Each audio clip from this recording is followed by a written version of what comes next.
A wireless repeater takes an existing signal from a wireless router or wireless access point and rebroadcasts it to create a second network.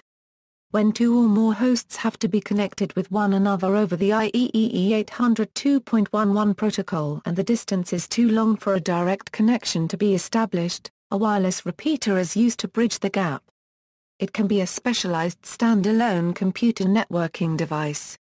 Also, some wireless network interface controllers optionally support operating in such a mode.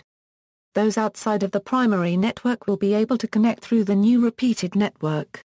However, as far as the original router or access point is concerned, only the repeater MAC is connected, making it necessary to enable safety features on the wireless repeater. Wireless repeaters are commonly used to improve signal range and strength within homes and small offices. Uses, when in an area with no wireless hotspots. In an area with much interference. Interference can be caused by many environmental factors such as microwaves, metal appliances or metallic coating or an impeded line of sight.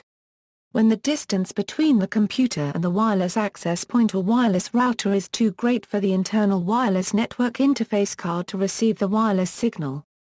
When networking in an environment with interference and multiple computers or hubs. Drawbacks: since only one wireless device can transmit at once, wireless transmissions are doubled, and so, wireless throughput is reduced by at least 50%. Wireless interference is at least doubled. Connectivity: some wireless range extending devices connect via a USB port. These USB adapters add Wi-Fi capability to desktop PCs and other devices that have standard USB ports. USB supports not only the data transfers required for networking, but it also supplies a power source so that these adapters do not require electrical plugs. Compatibility: there are wireless range extending devices that conform to all 802.11 protocols. Most 802.11 compliant devices are backwards compatible. However, 802.11 AC runs at 5 GHz and requires an access point capable of 5 GHz operation. 802.11 AC is the most recent and third-generation Wi-Fi standard for wireless home networking. 802.11 AC equipment is backward compatible with 802.11n, 802.11g or 802.11b equipment.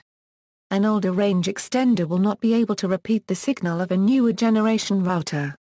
Security encryption compatibility also matters and must be at the same level of compatibility for the signal to be extended. For example, an older range extender which supports WEP and WPA will not be able to boost a WPA2 signal from a router. Alternatives: most wireless repeaters are purpose-built, but certain wireless routers can be flashed with custom firmware such as DDWRT to give them a range extender option. A better option for extending wireless coverage is to configure a secondary box as a wireless access point, with a wired connection between an LAN port on this secondary box and a LAN port on the primary box. If Ethernet wiring is not an option, an alternative is powerline networking. AV500 technology is inexpensive and good. Wireless extender kits consisting of a powerline adapter module and a wireless extender module are available. See also, Wi-Fi. References